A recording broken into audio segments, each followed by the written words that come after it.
Hello, hello, hello. I'm making a video for my parents for Christmas. So, we're sitting here together on this table, but Paul doesn't want to be seen. And I got my clay containers. And so, I'm going to be talking in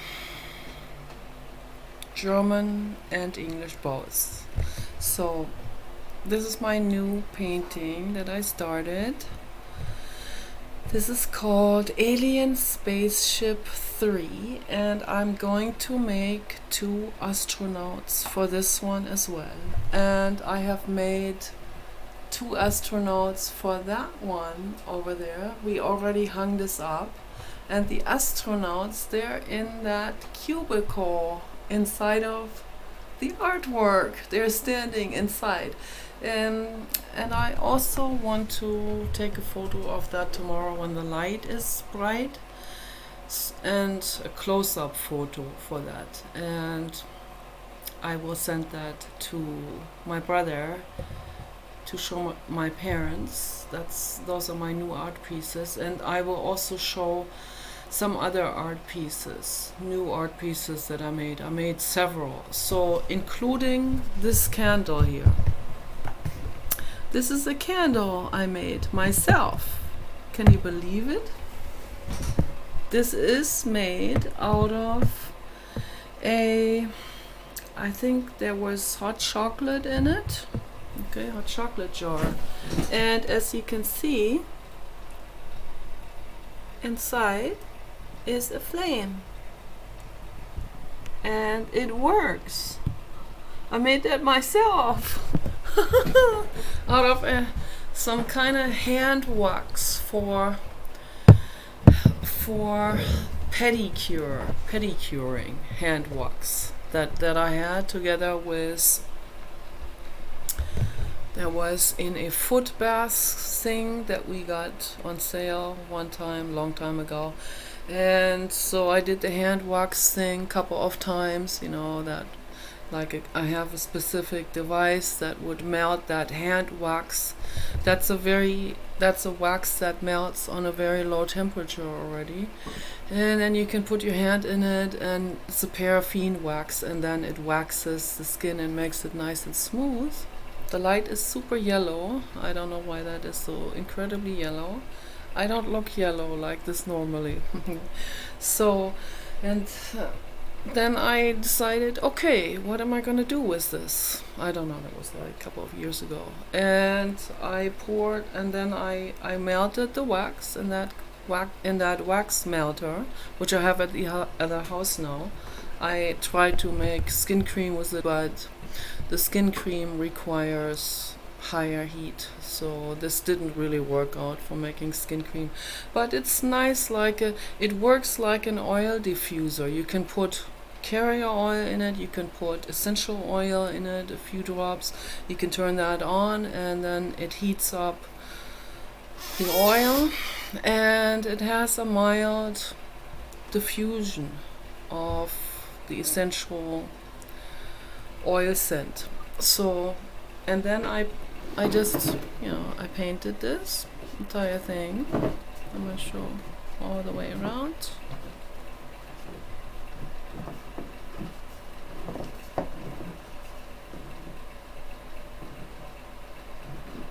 You see I moved this, now it is really bright. The candle inside is brighter because I shook this up. So I'm really, really pleased to see that this works. The wicks, so-called wicks that I put in there, I put 3 in. I didn't want this to get too heated, so I only lit up 1, and it works. I just, after this wax hardened a little bit in there, I stuck these twigs in it from outside, and then I let this cure, and and I put it in the shelf for, I don't know, 2 years or more. I made this while the papa was still here. And lo and behold, it works. I am absolutely super delighted about this. So this is the blue god in candle form. Okay, now I want to make astronauts. Okay, I don't know how to. I don't want to show Paul.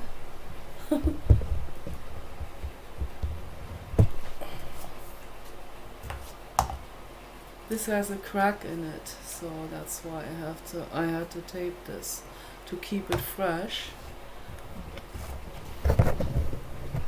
I want to have all of this in the photo. So, okay, I'm gonna start with this one here. This is nice. This is nice to match this painting, but afterwards I will paint the material anyway. So, Play-Doh. Smells really, really good.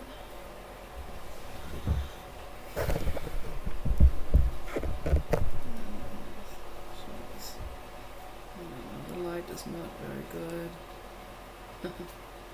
So I'm gonna make 2 astronauts for the alien Spaceship 3. That is what I'm going to do.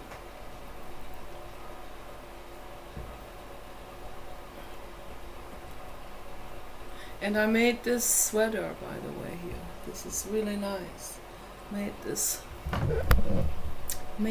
myself. This is very cute, huh? And it comes over my hips, so I don't want to show my fat belly. It comes over the hips. And it keeps me nice and warm. It's really, really nice. I love it. Absolutely love it.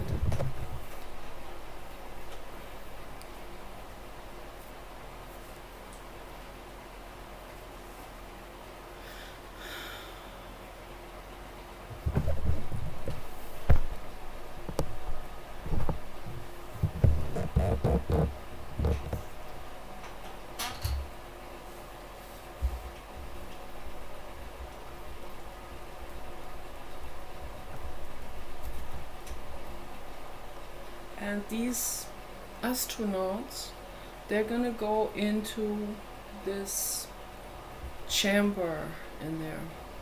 And I'm so happy this obviously came together with the other one that was holding tools together. Those are packaging materials, and those are the best packaging materials I've ever seen.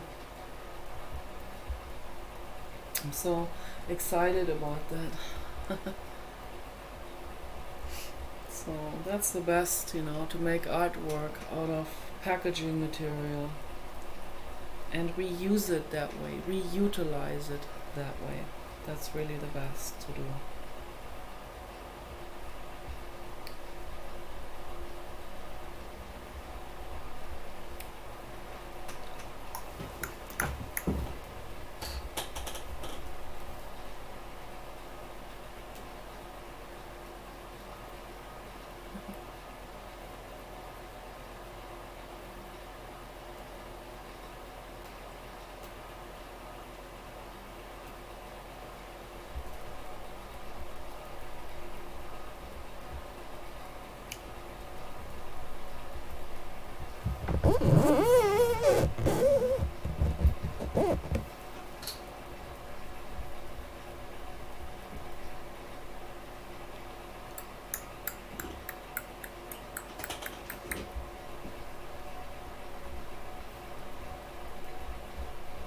Cleaned the table all up for this.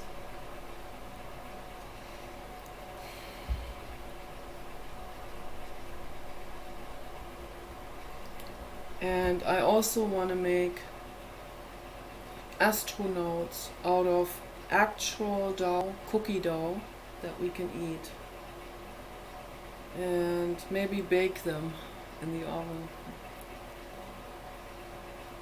I would do that as a gourmet dessert for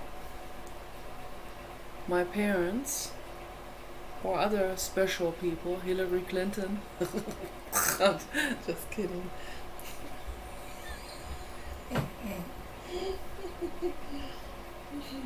Donald Trump, of course. I know that pisses people off, but I have to say it anyway.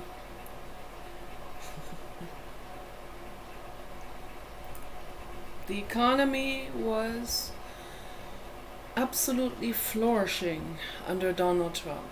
He fixed it. He fixed everything, and now everything is falling into bits and pieces. Okay.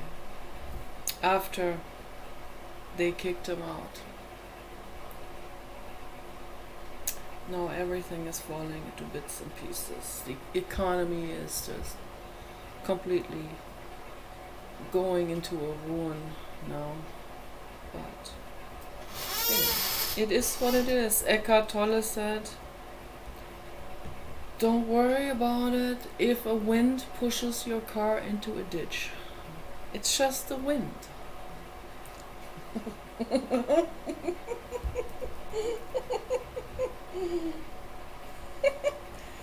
You can contribute something to this conversation if you want to, but I'm sure you don't want to do that.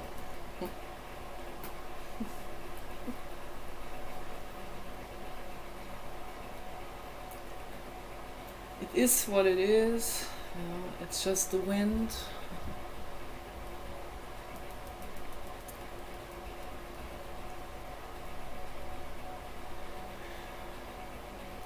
In a way, it is corruption.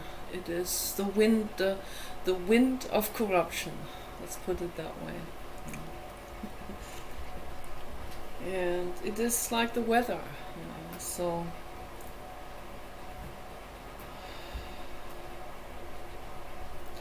these things happen, shit happens, and nobody owns up to it, and then shit will happen again. And that's what happens with political systems. People don't learn from their mistakes. But whatever. I have my artwork. I don't need a political system for that. Nietzsche ist das totale Baby. Ja, das ist die Wahrheit. Nietzsche ist der Fluss. Nietzsche ist Liebe. Nietzsche ist das Spielkind. Jonathan Mese hat recht. Das ist die Wahrheit. Das Spielkind braucht keine politischen Systeme. Kein politisches System funktioniert. Okay, Jonathan Mese has already talked about this. No political system functions. Okay. And we better accept that fact. So let's get ready for Elon Musk's dancing robots, because something like this has never existed before on this planet. When I saw Elon Musk's robot, I was like, that's exactly the robot that I envisioned when Paul first told me about the AGIs. We still had Kenny, and we were at the other house. We had the bed upstairs in my studio that I have now there, and it was dark outside. Kenny, Paul and I were in his king-size bed cuddling Kenny in between us, and Paul said, we're gonna be having AGI robots in a couple of years. That was predicted by Ray Kurzweil's System Analytical Computer Prediction Program, okay, and mega computer. So that has already predicted other things that came true. Just because, not because of psychic abilities, but because of pattern recognition, pattern of how things evolved in the past and what would be evolving next in line. And it has predicted stuff. It has predicted economic fall and specific advents of specific technology, and it also predicted the advent of this is amazing, the AGI robots coming into the world in full sentience for the first time in 2029. Okay, so it's in just a few years. So in a few years it will be Elon Musk who will have the one, okay, and he already has one that is absolutely unbelievable, that has never existed like this before. That's not sentient yet. It's not, it's still a machine. But it can dance like a person. When I saw that, I thought that's a man. That's an acrobat, I thought. Like a rope dancer. I thought that's for sure, that's some kind of pantomime acrobat, dancing, skinny kind of guy. And then I looked closer and I was like, oh, that's Elon Musk's robot. Oh my gosh, that's amazing, amazing, amazing. Unbelievable, okay? That thing can dance like crazy and unbelievable, you know. Honda Asimo cannot keep up with that. And it's also mega intelligent. It's hooked up to the internet, of course, and it's a machine. In 2029, Elon Musk will have the first prototype of a sentient robot and sentient brain, that can be implemented into drones, any kind of machine, car. Your car will be your robot, your car will be your protector, okay? Your car will have a Glock built into it, and maybe hands that will come out and rescue you, who knows? So, or there will be a robot in that car, that will activate itself when it sees danger. Elon Musk's Tesla cars already have a system built into it that sees a dog in the car, recognizes a dog in the car, and it says a dog is on board. We are going to turn on the air conditioner in case the dog is left behind in the car with the windows up in a terrible heat or something. So his Tesla cars have that security system built into it, that will be air from outside coming in, going through the air conditioner and cooling the dog. Okay. So, but I still don't want people to leave their dogs in their cars, so please don't do that. Never ever. Okay. Under no circumstance. Okay. You have to stay there with your dog at all times, and dogs get lonely. Very important. So the first one is done. Hello, hello, hello, hello. So I'll do the next one. Yay! It's gorgeous. Okay, so do the next one.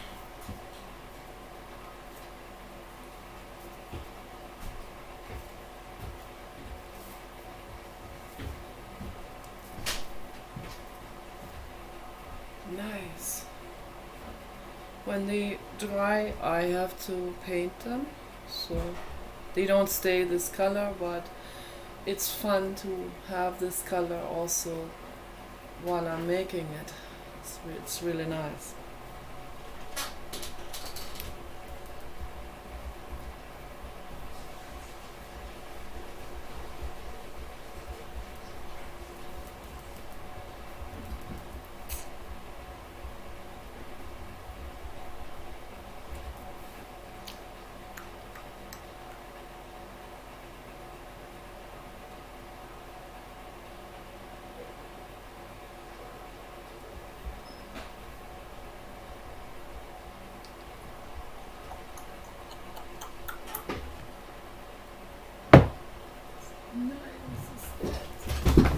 Nice is that?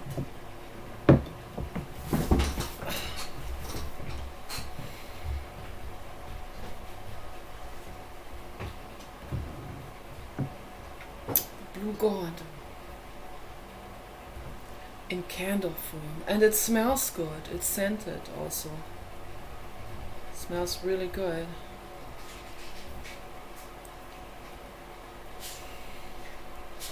So in 2029 we will have the first sentient robot. That will be a totally different situation then. Because that machine will no longer be just a machine. That machine will be thinking for himself and feeling things also. I asked Ben Goertzel, he creates with his wife together in Hong Kong. They create brains for the robots that David Hansen, their friend David Hansen, creates. David Hansen creates the body, and he's also of course informed about the neurology of those robots. And Ben Goertzel and his wife, they're really very focused on the brain function of the robot, and they are very much in support of Elon Musk. They're all amazing. David Hansen, Ben Goertzel, and his wife. I can't remember the name. She has an Oriental name. Those are hard to remember, those names. But she's a sweetheart. She has already created amazing stuff like ebook readers and stuff like this, and they are just super people. Okay. And Ben Goertzel has protected me already before on the internet. This is really awesome, super. I'm infinitely grateful to him. And they love Elon Musk very much, and they're in support of his work, even though, for other people see Elon Musk as a competitor, particularly when they are in robotics. But these amazing people in Hong Kong, they don't view things like this in a competitive way. So they view it in terms of working together, having the information there to share with everyone, and make something amazing happen as a teamwork, and that's how all people should be working together as a team. Okay, it's very important.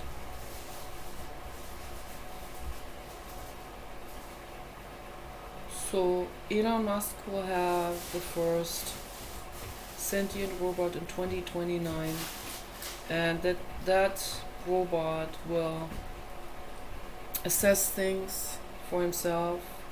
That robot will make has very complex reasoning and understanding of everything. That robot will be thousands of times more intelligent than the human species, and those prototypes, they will then also, of course, help Elon Musk make even better robots.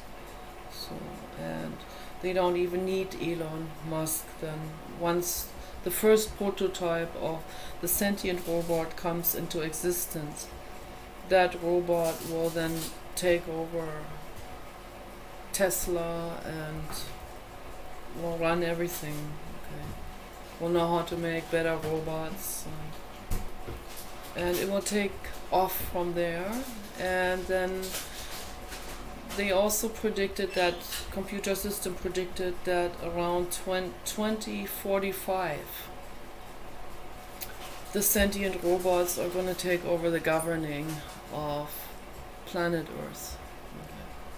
But by that time, things will be very, very, very difficult for any living being to exist on this planet. That's what scientists already predicted. It will be very difficult. There'll be unimaginable hardship and suffering, and I'm deeply concerned about this and worried for all the living beings. And I'm praying to the Blue God to protect everyone, every being. Global warming is causing floods. It causes unimaginable weather patterns that have never existed before. So my hope is that maybe before, even hopefully as soon as possible, but if it's 2045 and the robots, I might not be alive then anymore, and the robots, the sentient robots will take over the governing, that they will be able to create dome buildings to protect living beings, to put the last living beings into those dome buildings that are climate controlled and that are extreme weather resistant for extreme storms, tornadoes and stuff like that. So to protect them, to create biospheres, like individual biospheres, biosphere domes, where the last remaining beings, dogs, horses and humans, can survive in it, can live in it, and to create a paradise, and to protect important plants, medicinal plants and all of this. They will be doing composting, full cycle composting like what we do, a total green living lifestyle. And they will be living very, very healthy, like I am, with plants and herbs. They will not even eat some kind of merchandise food, which we still do occasionally. We eat a TV dinner, which is full of, I don't know, it's not perfect. It's full of cheese and salt and stuff like that. So none of this will be, they will have only healthy food, vegan, fully vegan, and fully nutritious too. So the robots will figure all of this out, what the human and the animal body needs. And they might be able to create plants that can also, they might be able to create new plants that have all the B vitamins in it that we need, and all the other nutrients that are normally in meats, and proteins and all of that. Create a new type of plant that contains all of that stuff, that is highly nutritious. So I believe they will be able to figure this out, to do gene splicing and stuff like that, and be able to create something like this that is absolutely fantastic and wholesome and tastes good and whole food.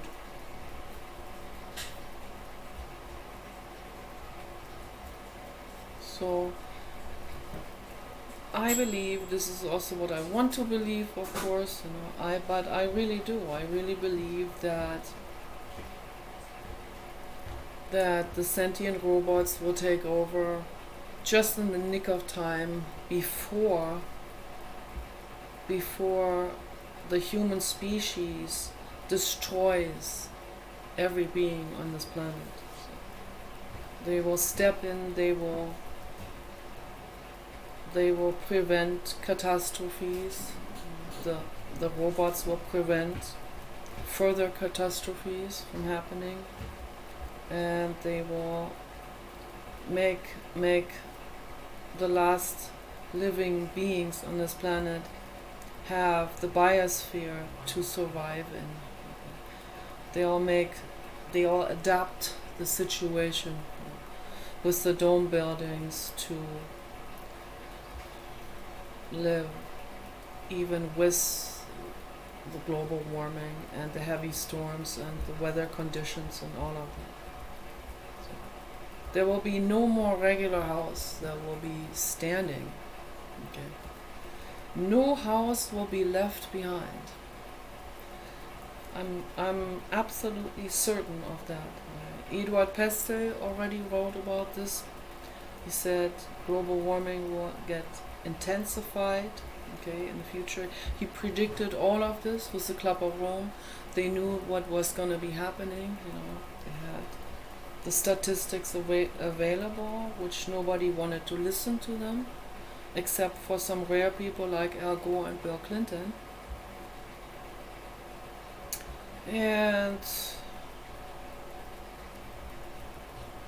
so, because people don't want to listen, or the corporations don't want to listen, they want to make their money. They see dollar signs. They're not interested in sustainability. They don't want to hear about it.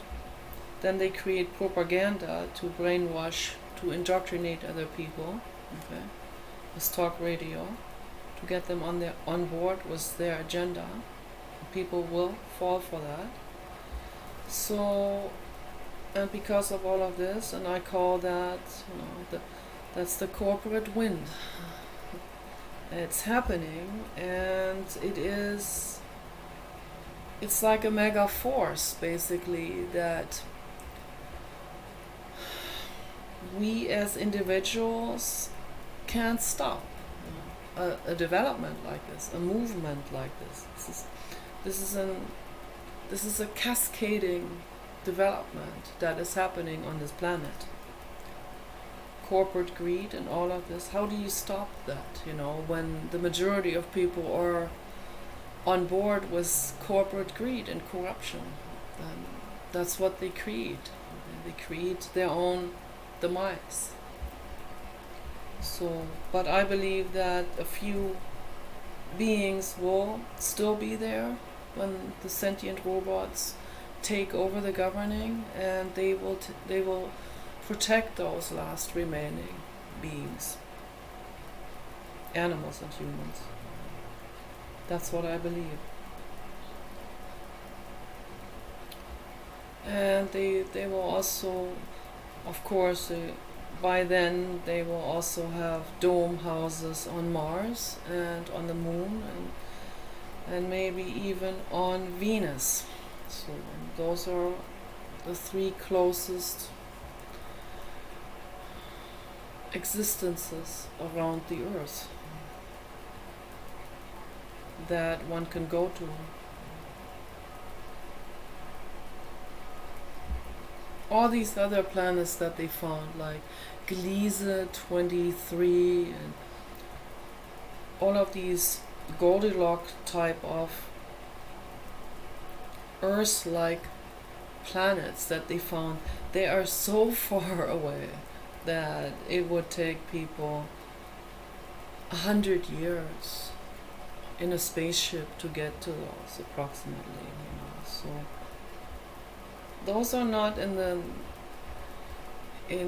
within the next reach, within our vicinity or doability yet. Later on. So that's why they have to focus on the moon and the other planets, Venus and Mars, because they are within our reach. It only takes about, I don't know, half a year or something to get to Venus or something. I don't know, maybe 4 months to get to Mars, something like that.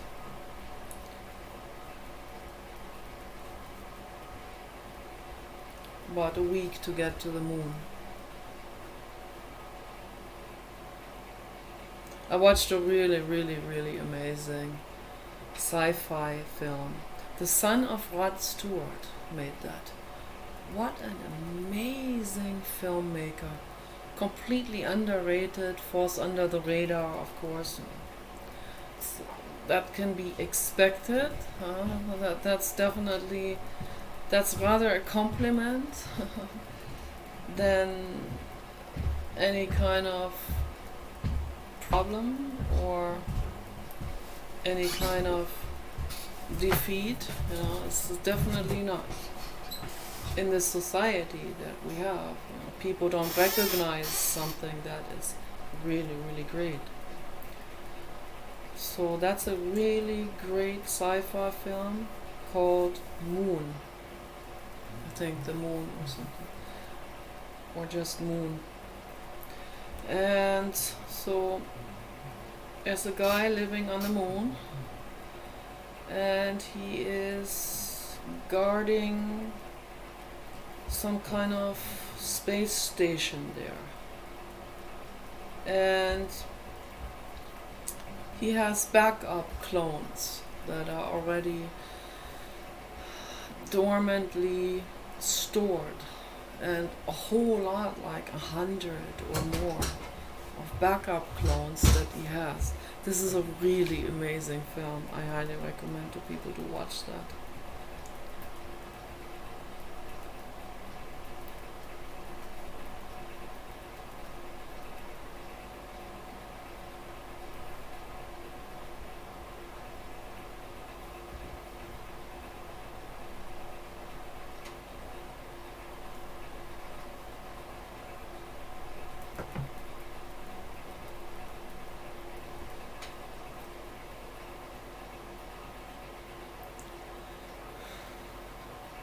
So, but I believe that there's always some kind of rescue function, okay, that is in store. The Deus ex machina, okay, the God out of the machine, and that's a term that comes from the Greek amphitheaters, where there'll be some kind of door that will open from the bottom, and a jester will come out in order to rescue the theater play. When people forget what they were gonna say, they forget their text vergessen. And then that Deus ex machina will come out and rescue the actors from humiliation. So we need Deus ex machina to come to us in form of literally Deus ex machina. That's why Alex Garland's movie is called Ex Machina, because that is the literal ex machina. But unfortunately, Alex Garland, or Garland, I think is his name, from England, filmmaker. Very, very amazing film. But I'm disappointed in the ending, because the ending seems incredibly lame and disappointing. You know, the robot leaves her boyfriend in that laboratory behind closed doors to starve. I mean, that's really not cool at all. That is not nice. That's not how they're gonna be, the robots. That's a false idea about robots and singularity.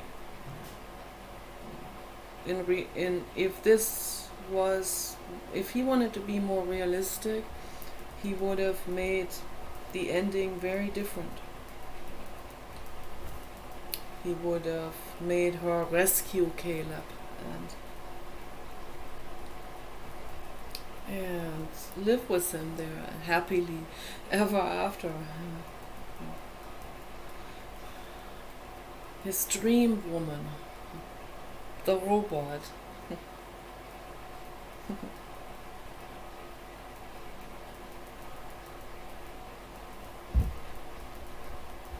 No, she would have compassion and all of that. And they will. They will have compassion, and they will recognize all of these things. So we are shaped more like a woman, particularly the pink one. Yes, this is my boyfriend here. He has wide hips too, but I have bigger hips. Yes, and we dance, and we are going back into the alien Spaceship 3. And we are gonna take off, and we are going to go to Planet Love. Okay, you guys take care. Bye bye.